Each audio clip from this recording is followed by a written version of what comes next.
right, welcome to Lassoing Leadership. I'm your host, Garth Nichols. And I'm Jason Rogers. Feels good to be live, Garth. Feels good to be live. Nobody's clapping in my office when we do this. Welcome to our first ever live recording. Yeah, seriously, Garth, I can't believe it. I guess our impulsivity is finally paying off. I remember us chatting about how much we like the episodes of Smartless when they're live in front of a studio audience. And we hoped, honestly, that we'd be able to do one of these someday. And so thanks for showing up. It's really, this is exciting. Yeah, so here we are. We're at the Cais National Leadership Conference. We got about 50 people in the room, which is amazing. So you ready to go? I'm more confident that I can pull off karaoke than I'm going to be able to pull this off. If you've been listening to the podcast, I'm terrified of karaoke as well. But the ship's left. We're moving. The train's left the station. Here we are. Let's do this thing, Garth. All right. Before we get ahead of ourselves, we always start with listener feedback. So we are here with a live audience. Some people have listened to the podcast before. Some people have not. So it's a great diversity of people in the room. So I'm going to throw it out on a lark here. Does anybody have listener feedback for us in this live session? Yeah, great. Jill. I really appreciate the diversity that you have in your podcast and all the different people that you connect with and how Canadian it feels despite being connected to the Ted Lasso and all that bit. Well, that's great. Thanks, Jill. I've never heard that it's a Canadian piece to it, but I love that. I think it does feel Canadian. Yeah. Great. That's great. Anyone else? Any other feedback? Derek. I find it remarkable how much you can get into such a concise amount of time, given your guests and their expertise, your expertise. I love how you play on top of each other's comments and observations about leadership, and it feels fun, and it's fun to listen to. Thanks. It feels fun. It's fun to listen to. Guarantee it is a lot of fun. And we appreciate, too, that a lot of listeners have told us they like the format, that it's only 20 minutes. So we really try to keep ourselves to that. But we won't today. Yeah, I think it's slightly longer than 20 minutes already today. So we haven't even started. Yeah. Anyway, thank you so much. Listener feedback in the books. Oh, no, you've got something. I definitely have something. something. I have a special something, and here it is. So we have a very special guest in the room today. I didn't tell her that I'd make a big deal about her being here, but Dr. Lynn Bassetti is here. So we give a round of applause for Dr. Bassetti. So if you might not know Dr. Bassetti, but I do want to take a moment to introduce you and thank you personally. I'll get to the thank you in a second. But Dr. Bassetti sits on the board of Cais. She's also, in my opinion, the top researcher on Canadian independent private schools anywhere. She works at UBC, and she's written a book called Choice in Education. The title might be escaping me, and forgive me for that. But it's outstanding. I really encourage anybody to read it. And so, when we started to get ready for this podcast, I was obviously looking through the participant list thinking, do we have to do this? Is anybody going to show up? And I got going through the participant list, and I saw that Dr. Bassetti was going to be here. And I obviously started to get really anxious because when I did my dissertation, Dr. Bassetti was the number one cited person in it. And then lo and behold, when you defend your dissertation, they bring in an external interviewer. Dr. Bassetti was my external. So I'm thinking to myself, I've cited her more than anybody else in my paper. I better have gotten it right. And she's going to be there examining me for over an hour, upwards of 2. I can't even remember how long it was. And she was absolutely fabulous the whole time. And I really appreciate it. So then just today, I ran into Dr. Bassetti for the first time in real life. And it was like meeting your hero, right? Like in person. Legitimately. And so I had a great chat, and I told her I was anxious to do this presentation, nervous about it because she'd be here. And she said to me something along the lines, I might not have gotten exactly right, so I may misquote you here, but something along the lines, I taught junior high drama and you can't be any worse than that. And I said, we might try to get under that bar, but we'll see. Anyways, thanks for being here, Dr. Bassetti. All right, let's get this podcast rolling. Welcome everybody. Much like our studio recordings, this episode is going to have 3 main segments. We're going to explore our favorite characters. and explore leadership lessons that we saw in some of the episodes. And then we're going to close with a leadership lesson. So the biggest difference is that we're not going to focus on a singular episode today. We're going to zoom out on the series and pull out some of our favorite sort of themes and scenes. All right. And what about the interactive parts, Garth? I guess we've already introduced that. But... Yeah. So because we have a live audience here for our listeners, you will be actually hearing from our live audience, which is going to be great because I can't wait to hear what other people are pulling out of this show, because largely it's you and us and the guests, like you and me and the guests, and but now we've got 50 people at once. So I presume that we never have 50 listeners, so thank you for being here, and it's great to have you all on the show. So I'm super excited to hear what you all have to say. So longtime listeners will know that Jason always volunteers me to go first, but we're flipping the script today. Jason, why don't you tell us about your favorite character, even though we all know who it is? So if you've been listening, you know that Roy Kent is my absolute favorite character. And I love these two slides right here for a couple reasons. One, on the left-hand side, it shows all the affect that Roy gives off, which is literally none.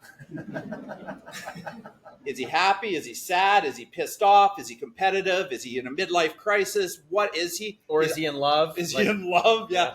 Is he a great uncle?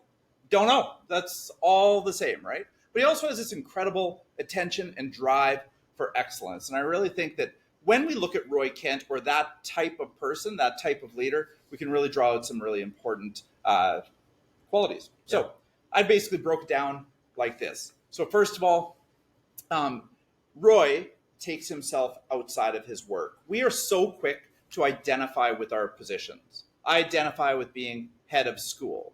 Too often, I think, actually, but do I identify as an uncle to my nieces? Do I identify as a father to my kids? Do I identify as a community member? Do I put equal emphasis on those and the social emotional development that's required of myself to be the best in all of those domains? And I think sometimes in our roles, and not dissimilar to Roy, we get absorbed by what we're doing. We forget that we are in all those other domains. But what I love about Roy is you see him, not effortlessly, but you see him moving through those domains and being a great uncle and being a great mentor and all of those things. Secondly, succession planning. We see Roy move from being a professional footballer in the series to being a commentator to eventually being a coach on the team. And it's remarkable how he's able to move through those, but also leave people behind him who are there to support. And I think about Isaac McAdoo, who comes in as captain after that. And he's there to support Isaac and let Isaac be his best in that role, even though Isaac's taken over his job. And we know how difficult that is. Like when I leave head of school at Rundle, I really hope that I'm there to support the next person to be the best head of school for Rundle possible, ego aside. And I really admire Roy for that. His emotional intelligence, even though he's gruff and has very little social or physical affect, is deep. And he's willing to say sorry. Even when he's belligerent and stubborn and terrible in a relationship or terrible in an interaction, here's a guy, the alpha of alpha males, is willing to say, hey, listen, I screwed up. I'm really, really sorry. And for me, I just really appreciate that about this kind of individual. Adaptability. He is a bit of a chameleon. He does run through different things in his life, and he's quick to determine when something doesn't work for him. And I think that's important too, because too often in our lives, we get a promotion, we get a job, we get an opportunity, and we just stick with it. We stick through it because that's what we think is necessary. We see Roy goes commentating and he's F-bombing all over the place and he's not enjoying himself and guess what? He says, enough's enough. I need to get closer to the pitch. And so he's adaptable. He moves to the place. I think in our leadership, too often our value congruence and our ego run ramshaw on what we need to do in life. What is our purpose? And so sometimes I think we need to put that aside, and we think we can learn that from Roy. And I think ultimately, and we see this in, we'll probably talk about Jamie Tart in a second because that's always Garth's favorite character. But in his mentorship of Jamie Tart, he does not allow him to settle for second best, right? He is all over him, but it is intentional, good to great mentality that drives him in everything he does. And he knows he's not a great commentator. And he knows when he's not a great uncle to his niece. And he works intentionally to get to that great place. And there's something about that attention to excellence that I absolutely love about this character, and I think we can be inspired by in our own leadership. So Roy Kent's the guy, Garth, as always. Yeah, as always. It reminded me of what we heard yesterday from Donovan Bailey and Farhan Lalji, the concept of a warm demander. Yeah. Like Roy is able to treat Jamie that way because Jamie and his relationship has evolved to the point where Jamie knows that Roy loves him and is able to care for him in that way, and therefore is able to do that. It's also Popovich's approach. Greg Popovich, coach of the San Antonio Spurs, exact same mentality. You see him on the court, you think, what an awful person, screaming and yelling at his players. But they go out to dinner every night on the road. He hugs them, he loves them, he develops them, and that allows him to be that demanding. Right? I am demanding because I love you. And yesterday with Donovan Bailey as well, we heard a little bit about how do you coach younger generation? They're changing so much. The generational needs are so high. What do we do? And Donovan was so brilliant in that moment. He says, we adapt. Yeah. We adapt. They're not going to change. And if we're going to lead them, we've got to change. So we change. Yeah. And that's our job. That's our responsibility as leader. And so just another reason to love Roy Kent. Roy Kent. He's only ever strayed once from Roy Kent in one show, and that was it. So I admire your persistence. Well, thank you. Some would see it as stubbornness, but not us. So for me, it's I choose different people all the time, and I really reflected on this for this podcast today, and I've arrived at two things. For me, my favorite character is the ensemble itself, and I say that for two reasons. Because the sum of the individual parts is greater because they are all together. And you can see this is a great sort of montage here. If you can't see it on the because you're listening to it, but they have each person has a value, right? Healing, coaching, life. Denny Rojas, life, exuberance, trust, shine, care. It's all there in the ensemble. And so bringing it together, it becomes a very powerful character in the show. I think it's what attracts us to this podcast, right? The show is the character. We're pulling out different sides of the character. But there's a second reason why I show the ensemble here today. I think it's sometimes as a leader, we think we need to be everything all the time. Right. And so the ensemble, you'll see, like Ted is not good at football, right? He gets frustrated by the game and understanding the game itself. So he brings people into his circle. He brings in the strangest choices. He brings in the towel boy, right? Nate, to be their strategy guy. And he goes to the people on the team. He goes to the players on the team and asks them questions. And I think it's really important that as leaders that we give up a little bit of the expectation we have of knowing everything all the time. And so this second phrase here is believe. They break it down. Each person represents something else. And so we actually were on a podcast where we did a bit of a choose your favorite teammates from Ted Lasso.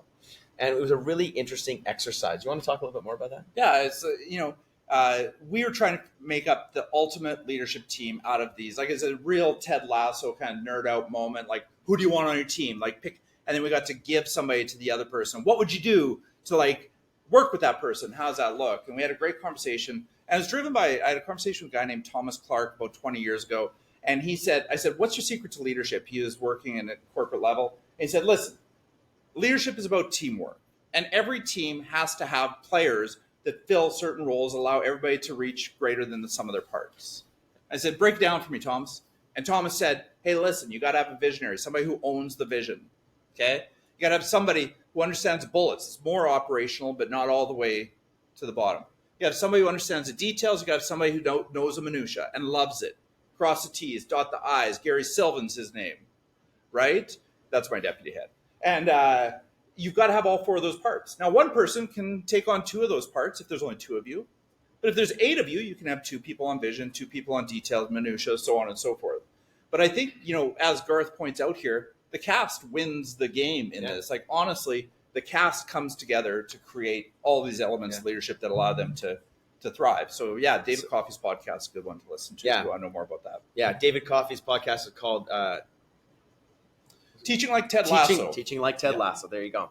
Okay, so we've got a couple of things that we want to do outline, and then we're going to jump into the actual scene. So so one of many lessons. And one of the neat things about this Ted Lasso experience is like we can see leadership everywhere, and we can see leadership lessons everywhere, whether it's a silly yet insightful TV show like Ted Lasso, or whether it's watching a coach like Popovich, like we said before, or observing other leaders in schools. There's something to be learned everywhere. You just have to pay attention to it, right? And so the gift of this podcast and this exercise is we're now paying attention to something and thinking about our own leadership. So we're just going to quickly run through 6 leadership lessons that we've seen in Ted Lasso that we think are important. Then we're going to go deep into a couple of scenes. So the first one is Biscuits with the Boss, right? And we see Ted in the very first episode coming up to Rebecca, his boss, and saying, let's have biscuits.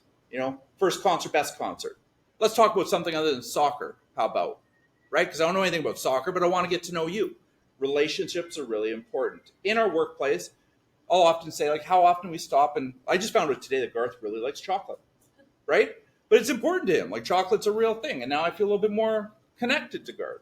But how often do we sit back and actually learn about the people who are around us? Yeah. Right, and that's Biscuits with the Boss, and it's just, that's the first one. Yeah. This is Ted Lasso's first press interview. How much do you know about football? And he says, not much, right? And then there's 2 lessons here. One, he's being honest, authentic, but also you, as a leader, you don't have to know everything as long as you focus on the culture. He had a vision, right? And he is demonstrating authenticity and vulnerability, which we know are so important in our leadership. Another one, I mentioned Gary Silva once already, but to have a second-hand person who you connect with, inside and outside, and they can even finish your sentences. Nice. We had rehearsed that. Yeah. Barely. But, to have that person who you can sit down and really say, I've had a tough day. Yeah. The next one is have fun. This is a great scene. This is Ted getting to know everybody from the top all the way through to the foundation of the organization. He gets to know everybody, and he has fun doing it. Yeah, and I characterize this one as undercover boss, but not undercover. Like really boss getting integrated and figuring out what it means to cut the turf. Yeah. What does it mean to be the ball boy? All of those things. He's absolutely magical at that. And it's been mentioned several times. We had a great keynote at this conference already about mental health. But I love in this show the vulnerability they bring with Ted and his mental health challenges. The anxiety that they demonstrate there is real. Like that's real stuff. The ringing in the ears, the stress that goes on.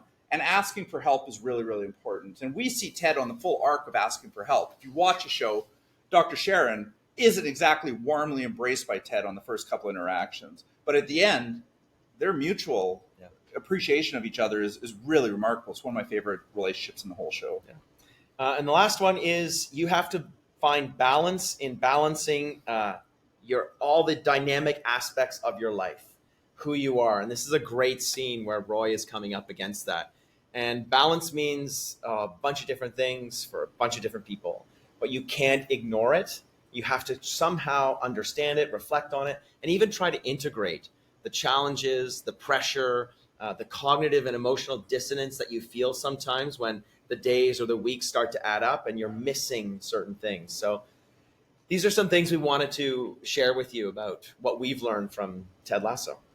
All right, so we're going to move right into favorite scenes. We're going to get a bit of a hustle on here. My favorite scene in the Lasso series comes from season 1, episode 2. For those of you who haven't seen it, we're going to show 3 brief clips, but for the listeners at home who are on Spotify or Apple, I'm going to quickly describe it. So essentially, Ted brings comment box into the locker room and asks players, what do they think? And it's early on. And they are super skeptical. They don't like Ted one bit. So they all put their comments in. Ted and Beard go off to the pub, as you would, and open up the comment box and read what's in it. And in it, just wanker, wanker, wanker, fix the shower pressure, wanker, wanker. Like that's all the feedback he got. So then Ted does fix the shower pressure, and we're going to see that play out in the next 3 minutes of scenes. And I'm going to talk about what that has to do with leadership. Hey, and now we got Crystal Palace coming here on Saturday. Anything we need to know, Coach? A lot of speed on the outside. Anything else? A lot of speed. Okay, you heard the man. Y'all whipped him up pretty good earlier this year, so me and Coach ain't going to mess with the game plan. But we would like to start fiddling with the way we do things here in the locker room. And if the internet has taught us anything, is that sometimes it's easier to speak our minds anonymously. Right? Well, I have Nate here to make us a good old-fashioned suggestion box.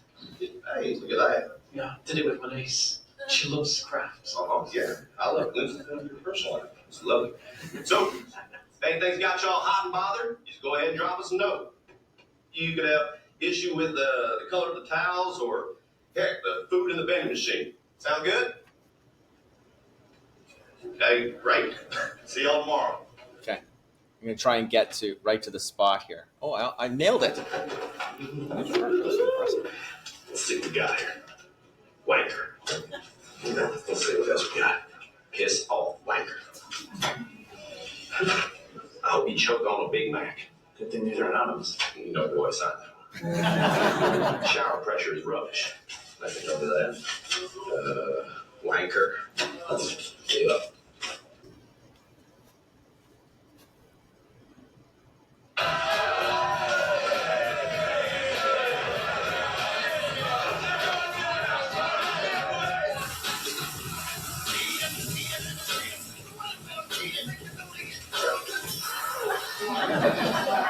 Careful, son. The gaffers fix the water pressure. Great, thanks, Garth. Now, the question is, what can we learn from this? And here are the leadership principles that I would pull from just this one, pretty, simple scene, but there's a lot we can really pull out of it. So, first of all, embrace the awkward. When you come into a new situation, I think it's okay to put your shoulders down, admit that you don't know everything. I think the whole bit of it is like a little bit awkward. Feedback is a gift, even when it's a bit of a gift or a gag gift. I think feedback's hard to take, and sometimes I struggle with anonymous feedback, but it is important to ask. So, how do you get that feedback? Where do you take it?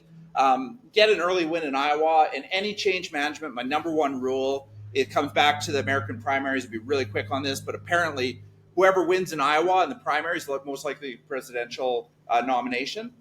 It's a small state that's inconsequential in a lot of respects, population and otherwise. But if you win there, you're going to win the nomination. So when you think about change management, make the first thing you do completely successful so you build trust with everybody else. And that's exactly what we see here, right? Everything is wanker, but change a shower pressure. Ted could have very easily not done that and just thrown that up and said they're going to deal with it, but he wants people to know that he's listening. And the last one is leadership's hard, and getting feedback is really hard. And you do need to be the goldfish. Sometimes you got to have that 10-second memory to preserve yourself. You got to read it, internalize it, but don't carry it with you, right? Or it'll kill you, literally. And so you just got to be the goldfish, as we see so often in Lasso. What about you, Garth? Which episode do you take? Classic. If you're a fan of Ted Lasso, you know this one. So, Rupert, y'all take your darts over here pretty seriously, huh? This and what's the other game y'all do that sounds like a brand of cookies? Snooker? That's it. That's the one. Yeah, boy, I'd love to curl up on the couch under a weighted blanket, watch You've Got Mail, and devour a box of Snookers. See what we got here. Hey, there it is. Do you like darts, Ted? Oh, okay, I'm more of a cornhole man myself. Yeah. Oh. How about a game? I mean, we could maybe wager, say, £10,000. Oh. Well, as my doctor told me when I got addicted to fettuccine Alfredo, that's a little rich for my blood. How about this? If you win, I'll let you pick the starting lineup of the last 2 games of the season. But if I win, you can't go anywhere near the owner's box, at least not while your bag's still in charge. What do you think? You're on. Okay. So Rupert Mannion is Rebecca's ex-husband. He's recently married a younger woman and has betrayed a lot of what Rebecca thought her life would be. So Ted is trying to protect and defend and stand up for Rebecca's sort of level of respect and dignity. Doubling the left. Whatever you say, Rupert Dukes. Yeah. Just let me know if I'm winning or losing, all right? Oh, I forgot I had these on. Oh, wait a second. I forgot on left hand. I was going to be cooking. It's not all Ted's fault. My ex-wife's the one who brought the hillbilly to our shores. Hey! Better manners when I'm holding the dart. Please. Man, what do we need to win? 2 20s in the ball zone. Which apparently in darts is very hard. Good luck. Rupert, guys have underestimated me my entire life. And for years, I never understood why. It used to really bother me. But then one day, I was driving my little boy to school, and I saw this quote by Walt Whitman. It was painted on the wall there. It said, "Be curious, not judgmental." And I like that. So I get back in my car, I'm driving to work, and all of a sudden it hits me.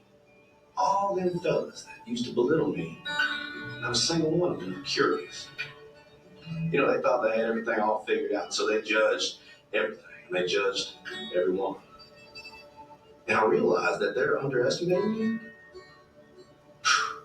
Who I was had nothing to do with it. Because if they were curious, they would ask questions.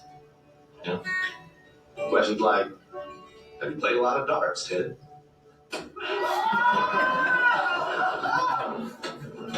Which I would have answered, yes, sir. Every Sunday afternoon at a sports bar with my father from age 10 until I was 16, he passed away.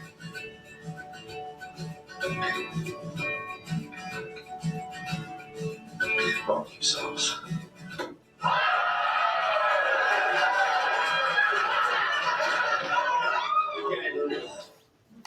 There you go.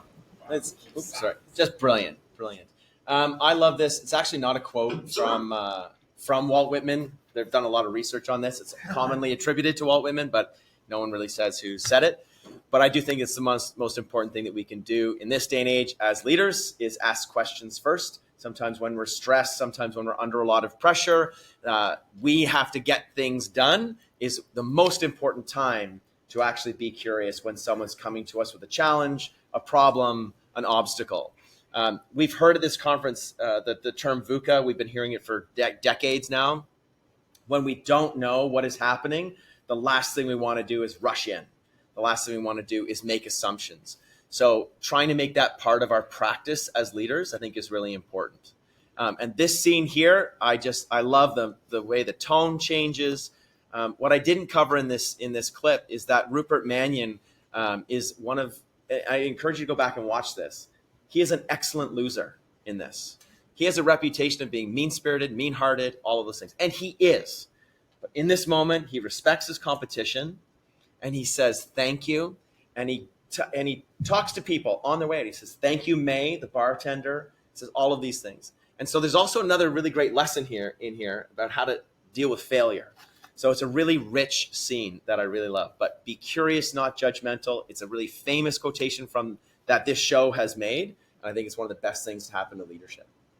All right. You want to introduce this so one? We're just going to flip it over to you. We've got a short clip. Garth and I are both flying out, watching Ted Lasso, I think, on the plane. When we landed, we connected, and we said, hey, do you remember season 3, episode 5?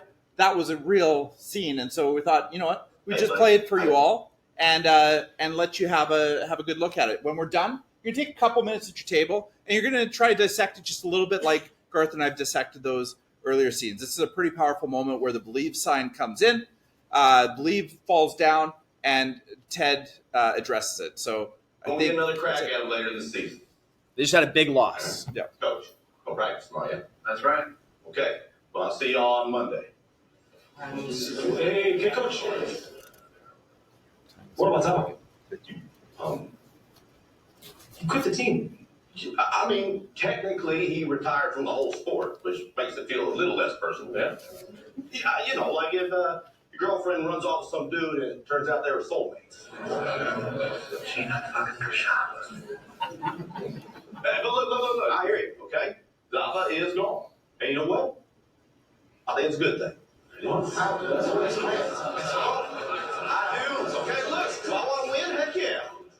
But I also want to do it with folks that want to be here. It's not like we could handcuff him to his locker and make him love us. We could have tried. Hey, guys, look, we got a good thing going here, all right? We didn't need Zava. Yeah. All we need to win are the fellas in this room right now. And all you fellas need to do is believe.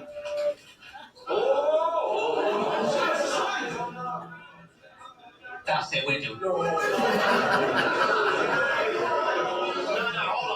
Hey, knock it off, okay? We're not doomed. No one is doomed. But bumper catch, yes, you're right. It is a sign. I agree. Yeah. Fact is, it's just a sign. All right, guys, listen to me. Belief doesn't just happen because you hang something up on a wall. All right? Comes from in here, you know? Up here, down here. Only problem is we all got so much junk floating through us, a lot of times we end up getting on our own way. Oh, crap like envy or fear, shame.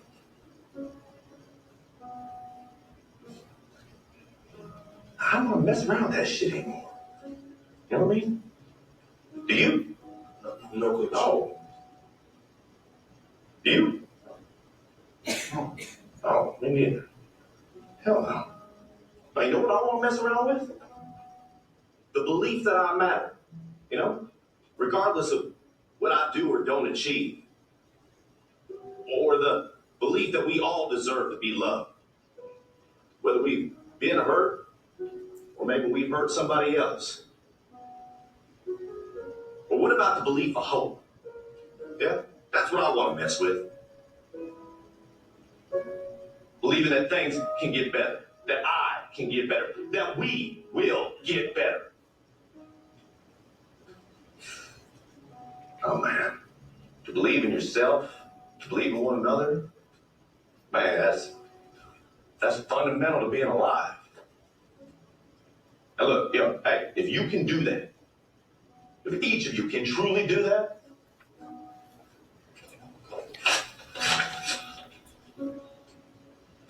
can't nobody rip that apart. All right. Stop it there. In your tables. What's a leadership lesson you can pull out of that meaty scene? Great. Super powerful scene that we just saw from Ted Lasso. And this, you are doing the exercise that Jason and I do every week. We watch the episode, we pull some things out, and then we talk a little bit about what we were able to do. So you have, sorry, what's your name? Matt? Okay, can you speak really loud, Matt, and tell us what's the leadership lesson? Or you can come up and sit here if you want. All right. Yeah. Come on up. You take my chair. Welcome to the podcast. Yes, Jason, you're out. Hi, Matt. Hi, Garth. Now I Enjoyed feel like, listening to you earlier. It was your session yesterday on AI. now I feel like I'm like a TV show host. Okay, so we just watched the scene, Matt. What did you and your table pull out of it? We pulled two pieces away from it that really stood out to us. The first of which that we talked about was when the sign fell down, there was an acknowledgement that the team did put value into something that he could have just as easily ignored than anything else. He could have walked away. He could have put the sign back up on the wall, and in doing so, he could have potentially just avoided the situation. Mm-hmm. But instead of doing that, he delved into the vulnerability. He took a very vulnerable moment in expressing a much broader lens by which he kind of was analyzing all of the things that we are vulnerable for and how we can't put our faith into something that is intangible, like a sign. Yeah. But, and still, as you say, acknowledged, like people really believed in it. That's right. People saw that. And so he accepted that. Brilliant. What was the second thing? The second thing that we were looking at within the scene was when they were talking about the player that left. When Zach left, it was Zava. Yes. Zava. Yeah. And it was, well, there was two pieces. I acknowledged the elements where he was basically like, I don't want to win with with the person that doesn't want to be on my team. Yeah. But also acknowledging to the team that we don't need that person to win. Going back to the belief sign, he says that we need to believe in ourselves and not put our faith in a singular person, because a singular person is not the team. Yeah. Brilliant. Awesome. Thank you so much, Matt. That's great. Thank you. Cheers. Yeah. All right. So that's basically the practice of what we do. Does anyone else want to share something they pulled out of this scene? It occurred to me that was a great example too. He doesn't say to be a goldfish when they're talking about the fellow who left the team. Yeah. Nice. He's putting it into practice. Yeah. Great. Be a goldfish, putting it into practice. We can move on from this, right? The past is the past. Let's move forward. Great. Oh. Okay, out, There we go. out. Get up Dr. here. Bassetti, it's my chance to Dr. interview Bassetti, you. get up here. Come on Get up. up here. I'm out. Come on up. All right. Well, Rogers. yes, Dr. Bassetti. What did you take out of the scene? Well, I think that the thing about Ted Lasso is he has this ability to bring out the best in everybody. Even from the beginning where he made the suggestion box, the sign, he values the gifts that everybody wants to bring. So I think the message is you start with what you have and you build it from there. And he makes everyone feel valued and loved. And that's really his strength. Yes. And it's like that connection, that human bit to leadership that so often we look past when we look at like metrics or KPIs or any of these things, but it's about finding human potential, isn't it? And he never says anything bad about anybody else. Like the guy leaving, he didn't say anything bad about him. He turns everything into like a positive mindset that this is all affirmative. What can we learn from that? And after you see that, you just feel good.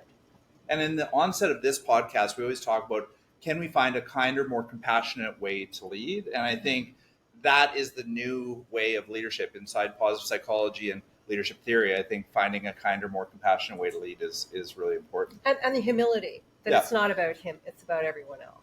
So it's a great role model. Well, recording this in front of you is a little bit like doing your first set as an artist, like your first like gig, and having Paul McCartney walk into the room and sit in the front row. And so thanks for being here, Dr. Bassetti. Thank you.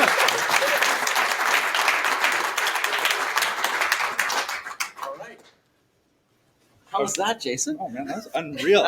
This has been a great conference. Okay, leadership challenge time. We're going to wrap it up here in just about 1 minute. So leadership challenge, I'm going to just put it to each of you, is I want you to pay attention when you leave here.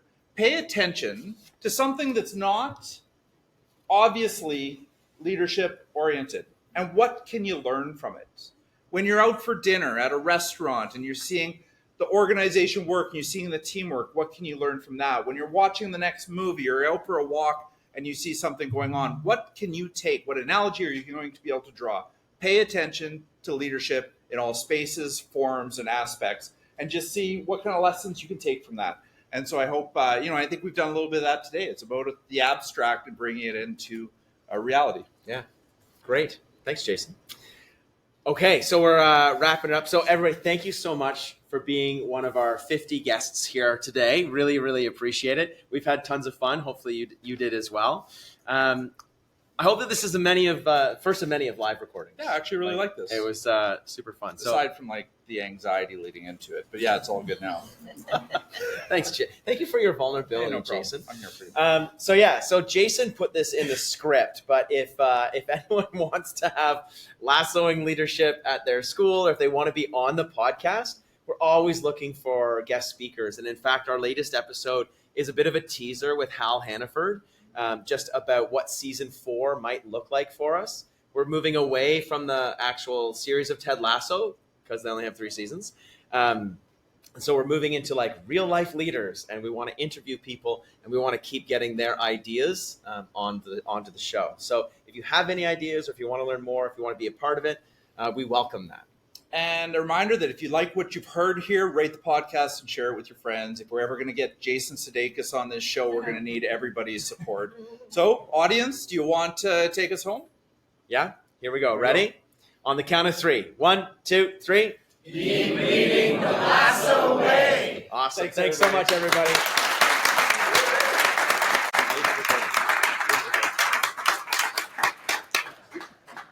Hey, I just want to say how brilliant these two are. This has been